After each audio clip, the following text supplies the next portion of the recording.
Voilà, tel qu'annoncé, Josué Moufoula, bienvenue.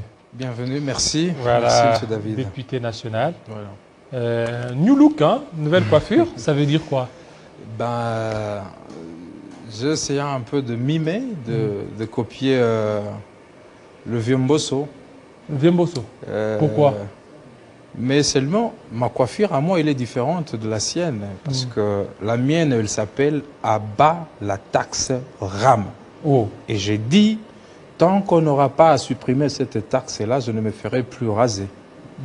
Et ma barbiche, elle va rester comme ça. En fait, avant qu'on parle de ce dossier des Kabound, vous aviez écrit au Premier ministre. Voilà. Et c'est quoi la quintessence de cette motion adressée au Premier ministre? Avant tout, je voudrais quand même m'acquitter d'un devoir très amical à tous les amis de la Télé 50, à Crispin Tubassou principalement, à monsieur le DG Kassamba. Je présente tous les vœux. Le meilleur pour cette nouvelle année et à toute la population congolaise. Je suis très ravi de me retrouver encore sur ce plateau. Il faut dire que je viens ce matin d'introduire une question écrite adressée à son Excellence Monsieur le Premier ministre, suite et bien entendu à l'insécurité persistante à l'est du pays en général et principalement à Goma, dans la ville de Goma. Et donc, parce qu'on a vu des tueries là. Voilà, je suis très choqué, alors de voir que, dans un régime militaire, une province sous état de siège comme en Ituri, et que l'on puisse continuer à enregistrer autant d'actes ignobles, d'assassinats, de kidnapping, au vu et au su de toutes les autorités militaires locales. Vous voulez que le Premier ministre inacceptable. Mais ben, écoutez, j'ai commencé par chercher le vice-premier ministre, ministre de l'Intérieur et la Sécurité, Daniel. Alors, il m'a pas pris au téléphone, et puis après, je lui ai fait un message sur WhatsApp. Tard la nuit hier, vers minuit, 1h du matin, il a réagi sur mon message. Il m'a dit qu'il était à Brazzaville avec le président de la République et on ne vient pas toujours avec de problèmes auprès des autorités. Moi, je suis breveté de CHESD, le collège des hautes études et des stratégies de défense instauré par son Excellence le sénateur à vie Joseph Kabila. J'ai été Kadogo à l'âge de 12 ans, j'ai fait l'armée. J'ai quand même de petites notions qui peuvent aider aussi les autorités. Alors quand je viens vers vous, c'est avec quelques pistes et des solutions. J'ai proposé par exemple qu'on puisse réinstaurer la peine capitale, comme c'était le cas avec l'entrée de la FDL avec M. Kabila. Tous ces bandits-là, mais ça sera en violation de certains instruments internationaux. Toutes ces vies-là de ces jeunes gens-là entre 25 à 30 ans. Cette semaine, 4 morts. Un jeune homme qui a défendu brillamment son mémoire de licence et le lendemain, on l'a abattu à bout portant dans le quartier Himbi, non loin du gouvernorat. C'est mon quartier, donc c'est un jeune voisin, je crois. Quelque temps après, c'était un jeune homme, un artiste, qui a été kidnappé et 4 jours après, on retrouve son corps en train de flotter le long du lac Kivu. Pas plus loin qu'hier encore. Un autre corps dans le lac, une jeune fille vers l'Université libre de Pays des Grands Lacs. Une semaine avant, c'était un motard sur qui un policier, un civique, a tiré à bout portant. Et pourquoi c'est toujours de jeunes, cette fleur d'âge-là? Moi, j'ai comme l'impression, et j'assume mes propos, c'est comme si on veut pousser à imposer, à contraindre la population de Goma d'accepter l'entrée des policiers rwandais qui voulaient récemment venir, soi-disant, sécuriser la mutualisation pour sécuriser les frontières. Et c'est réduit à quoi, le taux d'insécurité? Le taux élevé d'insécurité. Parce que vous venez fraîchement de Goma. Mais on vous a vu. Oui, j'étais là. J'ai commencé mes vacances parlementaires. Et du coup, avec ce genre d'incidents, d'événements malheureux, je suis rentré sur Kinshasa vite pour essayer quand même d'interpeller les autorités. Et puis, je veux revenir. Alors, je ne peux pas repartir à Goma sans savoir ce que je dirais à mes électeurs. Et non plus, je ne peux pas traîner à Kinshasa jusqu'à ce qu'on va exterminer tous mes électeurs là-bas. C'est comme ça que je voulais voir le vice-premier ministre et ministre de l'Intérieur, qui semble être trop occupé. OK. Alors, je me suis adressé au chef du gouvernement lui-même avec une question écrite. Oui. Le règlement intérieur nous dit, dans l'article 171, pendant la session, en dehors de la session parlementaire, on peut adresser une question et 10 jours après sa réception, eh ben, on est censé répondre à l'auteur de... Alors, voilà, la question écrite, elle est là. Et elle concerne d'abord l'insécurité à l'est du pays, malgré l'état de siège, la gestion calamiteuse et des sinistrés du volcan Nyiragongo, parce qu'il y en a encore qui sont dans le mois, qui se retrouvent à la Belle Étoile. Et, par exemple, dans le quartier Majengo vers les Kasoko, il y a aussi la taxe RAM, cette fameuse escroquerie de l'épargne de la population. Déjà, au niveau du Parlement, nous avons recommandé la suppression pire et simple. Mais ils s'obstinent. Oui, comme au niveau du Sénat. Donc voilà. Et maintenant, vous voulez quoi au niveau de la... Vous voulez encore quoi? Il y a aussi les victimes de la banque BIAC. BIAC, oui. Il y a aussi... My Gold, je ne sais pas quoi, et puis les coopératives Imara et Mekreco, jusqu'à aujourd'hui, et les employés. Ils se retrouvent sur une corde raide, et les épargnants, leur argent parti, on nous dit qu'on est dans un état des droits. Mais où est l'argent des gens? Il y a le principe de continuité de l'État. Alors, moi, je voudrais quand même que le Premier ministre... Au regard de tout ça, il ne va pas peut-être vous envoyer... à des ministres sectoriels. Par exemple, les taxes, il vous envoie un ministre de Pétentique, l'autre là, au niveau du ministre... Il y a affaires sociales aussi, par rapport aux sinistrés. Peut-être il pourra vous envoyer. Mais le gouverneur de la Banque centrale aussi. J'ai déjà adressé 2 questions orales avec débat au gouverneur de la Banque centrale. Est-ce que c'est la bonne personne lorsque vous... Oui, par rapport au plan de redressement, par exemple. Je dis, est-ce que le Premier ministre, c'est la bonne personne lorsque vous vous adressez auprès de lui? Absolument. Et je vais vous dire pourquoi.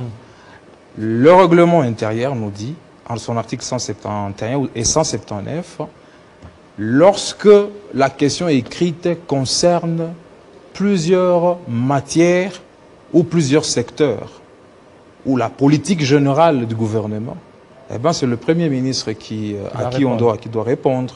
Parce que ici, nous avons le social, le ministère des Affaires sociales et humanitaires. Comment est-ce qu'on a géré tout le fonds qui venait tous azimuts de partenaires? Qu'est-ce que le gouvernement a fait? D'abord, lui-même, le gouvernement, par rapport à ses actions, et ces sinistrés qui continuent à moisir là-bas. Et donc, il y a ça, il y a cette fameuse taxe RAM, qu'on nous dise jusqu'à aujourd'hui, on a parlé des téléphones, je ne sais pas quoi, mais un jeune homme qui a défendu brillamment son mémoire de licence et le lendemain, on l'a abattu à bout portant dans le quartier Himbi, non loin du gouvernorat. C'est mon quartier, donc c'est un jeune voisin, je crois. Quelque temps après, c'était un jeune homme, un artiste, qui a été kidnappé et 4 jours après, on retrouve son corps en train de flotter le long du lac Kivu. Pas plus loin qu'hier encore. Un autre corps dans le lac, une jeune fille vers l'Université libre de Pays des Grands Lacs. Une semaine avant, c'était un motard sur qui un policier, un civique, a tiré à bout portant. Et pourquoi c'est toujours de jeunes, cette fleur d'âge-là? Moi, j'ai comme l'impression, et j'assume mes propos, c'est comme si on veut pousser à imposer, à contraindre la population de Goma d'accepter l'entrée des policiers rwandais qui voulait récemment venir, soi-disant, sécuriser la mutualisation pour sécuriser les Et ce taux s'est réduit à quoi? Le taux d'insécurité? Le taux élevé d'insécurité? Parce que vous venez fraîchement de Goma. Mais on vous a vu. Oui, j'étais là. J'ai commencé mes vacances parlementaires. Et du coup, avec ce genre d'incidents, d'événements malheureux, je suis rentré sur Kinshasa vite pour essayer quand même d'interpeller les autorités. Et puis, je veux revenir. Alors, je ne peux pas repartir à Goma sans savoir ce que je dirais à mes électeurs. Et non plus, je ne peux pas traîner à Kinshasa jusqu'à ce qu'on va exterminer tous mes électeurs là-bas. C'est comme ça que je voulais voir le vice-premier ministre et ministre de l'Intérieur, qui semble être trop occupé. OK. Alors, je me suis adressé au chef du gouvernement lui-même avec une question écrite. Oui. Le règlement intérieur nous dit, dans l'article 171, pendant la session, en dehors de la session parlementaire, on peut adresser une question et 10 jours après sa réception, eh ben, on est censé répondre à l'auteur de... Alors, voilà, la question écrite, elle est là. Et elle concerne d'abord l'insécurité à l'est du pays, malgré l'état de siège, la gestion calamiteuse et des sinistrés du volcan Nyiragongo, parce qu'il y en a encore qui sont dans le mois, qui se retrouvent à la Belle Étoile. Et, par exemple, dans le quartier Majengo vers les Kasoko, il y a aussi la taxe RAM, cette fameuse escroquerie de l'épargne de la population. Déjà au niveau du Parlement, nous avons recommandé la suppression pire et simple. Mais ils s'obstinent. Oui, comme au niveau du Sénat. Donc voilà. Et maintenant, vous voulez quoi au niveau de la... Vous voulez encore... Il y a aussi les victimes de la banque BIAC. BIAC, oui. Il y a aussi... My Gold, je ne sais pas quoi. Et puis, les coopératives Imara et Mekreco, jusqu'à aujourd'hui, et les employés. Ils se retrouvent sur une corde raide et les épargnants, leur argent parti, on nous dit qu'on est dans un état des droits. Mais où est l'argent des gens? Il y a le principe de continuité de l'État. Alors, moi, je voudrais quand même que le Premier ministre... Au regard de tout ça, il ne va pas peut-être vous envoyer...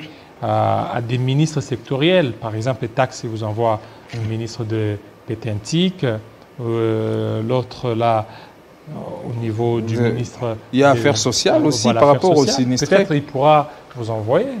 Mais le gouverneur de la Banque centrale aussi. J'ai déjà adressé 2 questions orales avec débat au gouverneur de la Banque centrale. Est-ce que c'est la bonne personne lorsque vous... Oui, par rapport au plan de redressement, par exemple. Je dis, est-ce que le Premier ministre, c'est la bonne personne lorsque vous vous adressez auprès de lui? Absolument. Et je vais vous dire pourquoi.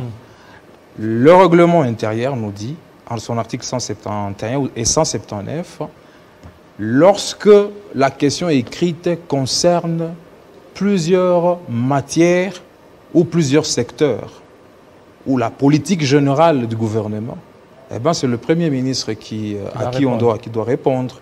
Parce que ici, nous avons le social, le ministère des Affaires sociales et humanitaires. Comment est-ce qu'on a géré tout le fonds qui venait tous azimuts de partenaires? Qu'est-ce que le gouvernement a fait? D'abord, lui-même le gouvernement, par rapport à ses actions, et ces sinistrés qui continuent à moisir là-bas.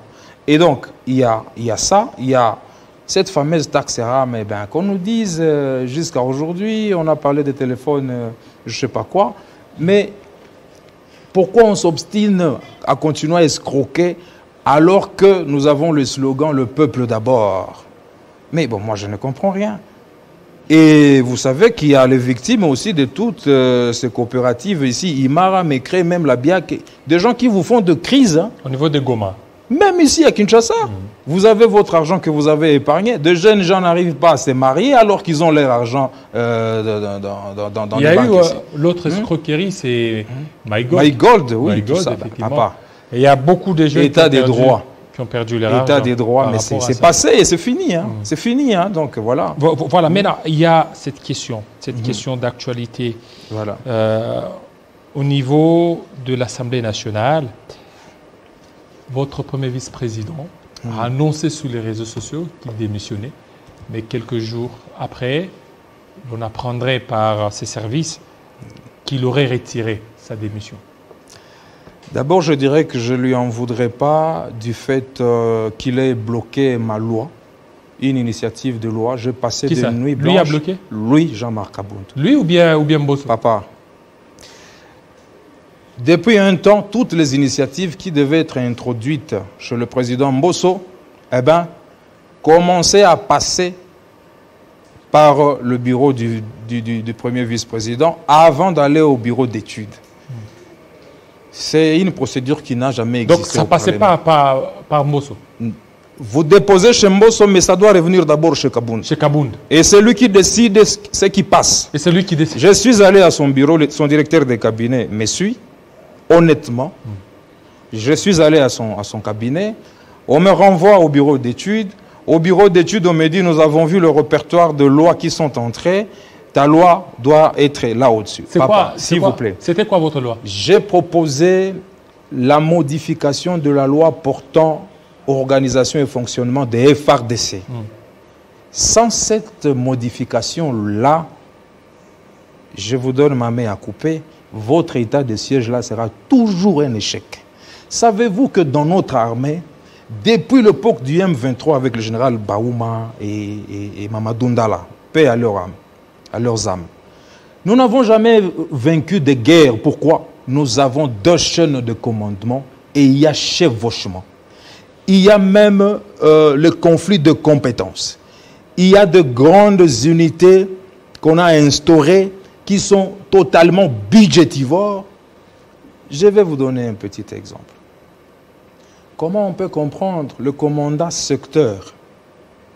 C'est lui qui perçoit l'argent. Toutes les finances passent par lui. Toutes les finances plutôt. Mais le commandant région, c'est lui qui engage, la chaîne d'engagement là, qui engage le militaire au front. Quand un militaire manque de biscuits, le savon, et je ne sais pas quoi, eh bien on doit recourir à celui qui est en train de prendre le champagne à l'hôtel avec des copines là-bas. Mais vous allez gagner la guerre comment? Devant une menace sérieuse de défense. Celui qui fait face directement à cette menace-là, c'est le commandant région et ses troupes qui sont engagées. Mais il doit recourir d'abord pour chercher le moyen à quelqu'un qui est au Grand Hôtel, à IUC, ou je ne sais pas, à Serena Hotel. Voilà, en fait, revenons. Ça, c'est c'est une loi très importante. Voilà. Mais maintenant, posez la question de la défense, il m'a toujours encouragé pour ça. Les chefs de la maison militaire du chef de l'État, Fachi, me l'a dit avec d'autres députés du Nord Kivu. C'est Kabound qui a refusé. Oui, je disais que je ne veux pas lui en vouloir, mais je le dis parce que vraiment j'en avais au cœur. Alors maintenant, les rôles de Mbosso, nous allons servir la République. Le rôle de Christophe Mbosso, c'était quoi alors? Écoutez, je veux revenir sur Jean-Marc Abound. Bon, peu importe tout ce qu'on peut dire sur lui, j'ai toujours dit que René Descartes l'a dit, les plus grandes âmes sont aussi capables de plus grands vices que de vertus. Kabound peut avoir ses défauts que nous connaissons tous, l'orgueil, imbu de lui-même parfois, mais c'est quand même encouragé, un intrépide. Il vous saluait des fois quand vous entriez au Parlement? Saluer qui avec son mounière, il salue qui? Écoutez, il saluait personne? Toujours visage renfrogné? Mais je dis quand même, mais papa, vous savez, Machiavel a écrit dans son livre Le Prince, il dit, lorsque vous avez gagné le pouvoir, vous avez gagné la bataille, il n'y a que 2 possibilités. Soit vous éliminez vos compagnons le plus proches, ou soit vous les éloignez. Et ce qui est en train d'être fait. Ce qui se passe aujourd'hui, c'est justement ce qui découle de la non-application de ce qu'a dit Machiavel. Voilà, donc le pouvoir est toujours comme ça. Et maintenant, il y aurait 310 signatures. Vous aviez déjà posé votre signature pour... au cas où il refusait de démissionner? Je ne suis pas de l'Union sacrée, moi, ça ne me concerne pas ces histoires. Laissez les morts enterrer leurs morts. Ah bon? Donc ça ne vous intéresse pas? Je ne signerai pas. Pourquoi vous n'allez pas signer? Qu'est-ce que je gagne s'il reste là-bas ou si on le remplace? Peut-être s'il partait, on va programmer ma loi là. Mais au moins en termes de débat, il équilibre quand même le débat quand c'est lui qui dirige le débat. Kabound. Quand il préside la plénière, il sait toujours équilibrer entre l'opposition et Papa, nous autres, là, pour avoir la parole devant Mbosso, là, c'est compliqué. Mbosso, Mbosso. Donc, Mbosso n'accepte pas. Alors, qu'est-ce qui a fait à ce que Mbosso puisse se déplacer pour aller chez Kabound? Kabilo Kowana dit, quand tu as un micro, papa, on est où là? Mais chez Kabound, ce n'était pas le cas. Oui, quand même, il est équilibré.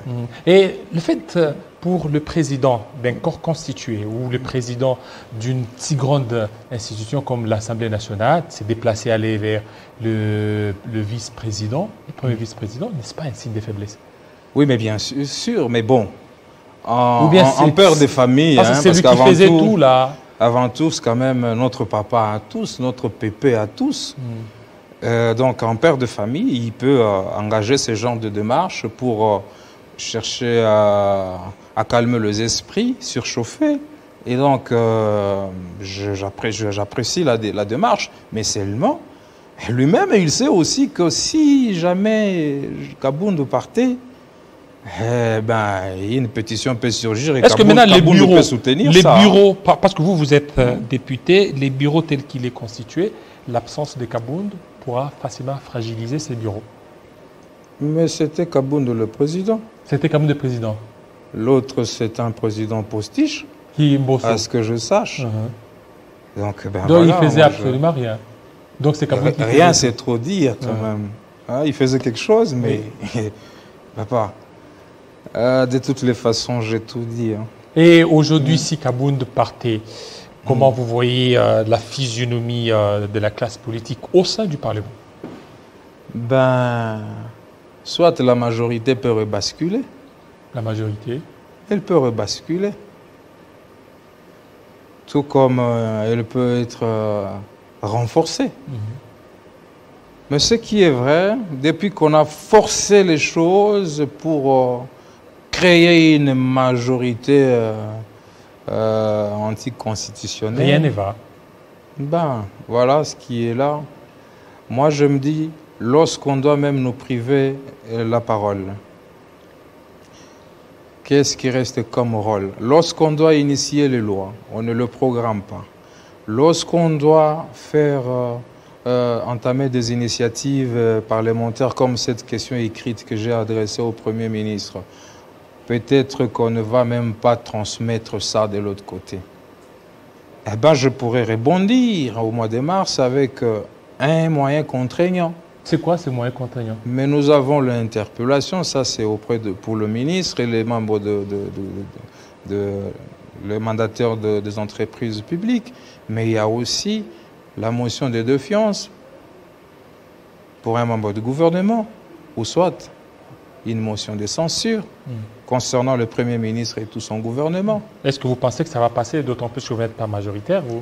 Vous êtes du FCC, le FCC est minoritaire. Vous savez, moi, à un moment donné, sur ces plateaux, ici, j'avais dit, j'étais du FCC, mais je n'étais pas un mouton. Je l'avais dit ici. C'est-à-dire?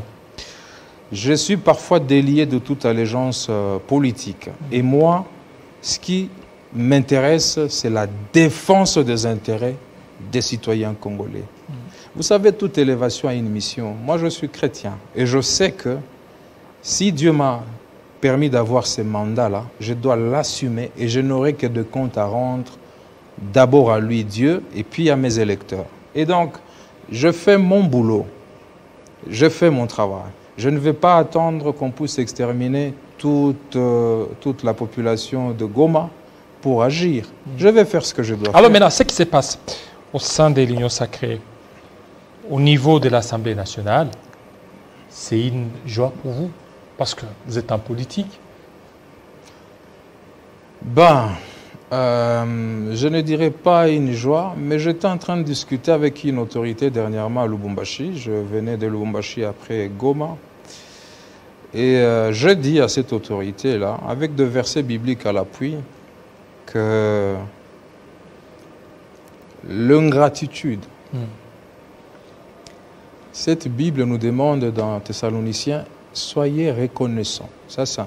De deux, c'est vrai qu'on a vu même dans l'histoire de Jacob et Ésaü, on a usurpé le pouvoir de l'autre qui a bénéficié de la bénédiction de son papa à la place de son frère. C'est presque tout ce qui se passe dans ce pays. C'est vrai, rien n'est de nouveau, tout est biblique aussi.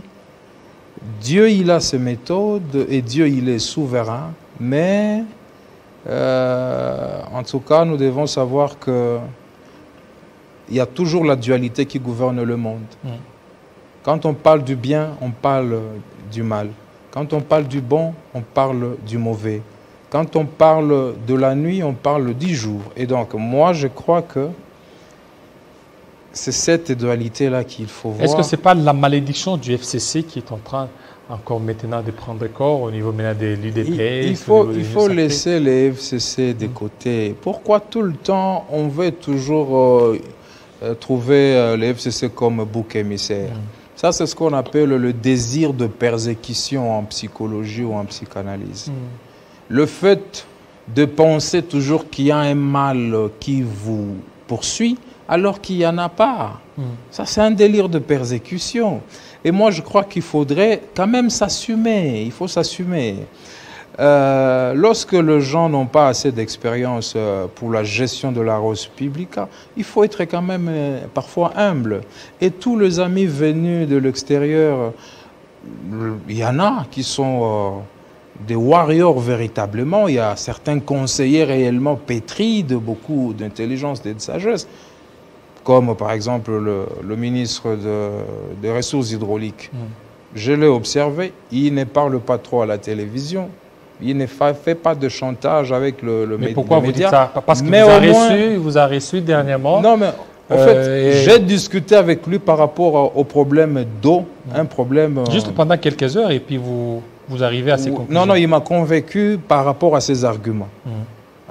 Donc, il faut apprécier ce qu'il faut apprécier. Vous savez, moi, j'ai toujours dit, même au FCC, nous ne devons pas être des ergoteurs ou cyniquement on voit tout en noir. Non. Ce qui est bien fait, il faut dire que c'est bien fait. Ceux qui sont capables, il faut dire qu'ils sont capables. Il ne faut pas toujours tout rejeter. C'est toujours ça lorsqu'on est, je crois, dans l'opposition. Mais nous devons créer une sorte de Ujamaa, une sorte de conscience collective. J'ai vu à un moment donné, il y a eu une crise économique aux États-Unis. Je ne me rappelle si c'était Obama ou je ne sais pas qui.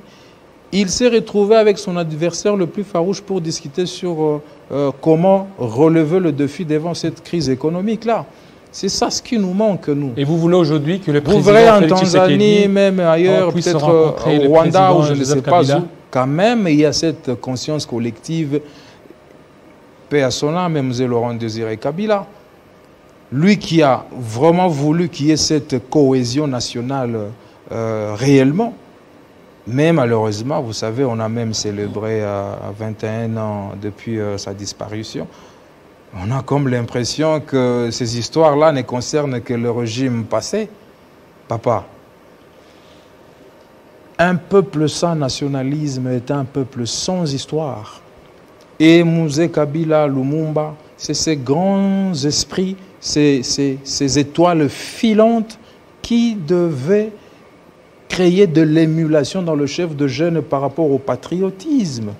Les valeurs républicaines et nous transmises ne concernent pas que seulement le... C'est pour Modeste Mutinga. Il écrit un livre, il vous dit, avec le titre « RDC, la République des inconscients ». Et c'est une autoflagellation. Non, une interpellation. Le fait pour un premier vice-président d'annoncer qu'il va démissionner et qu'il ne démissionne pas, n'est-ce pas, c'est de l'immaturité politique. Il aurait dû s'assumer, aller jusqu'au bout de sa logique. Bon, d'abord, le vraie motivation, je les ignore. Nous savons tous, tantôt il a trouvé le pneu de, je sais pas, un véhicule de Maman Marthe, tantôt il est arrivé à la présidence de manière arrogante, tantôt on raconte beaucoup de choses. Mais tout ça, ça entre dans ce feuilleton. Bon, et puis, ben, écoutez, moi j'ai comme l'impression que c'est vraiment un théâtre de chez nous qui se joue, mais qui ne fait pas rire. Contrairement à d'autres théâtres. Ça, ce théâtre-là ne fait pas rire. C'est dangereux. Voilà. Merci beaucoup, Josué Moufoula, de votre passage. C'est moi qui vous remercie. Voilà. Ça n'est fini, fidèles téléspectateurs. Restez branchés sur Télé 50 tout à l'heure, la grande édition d'Arlette Boutella. Il sera 20h à Goma, 19h à Kinshasa. Portez-vous très bien.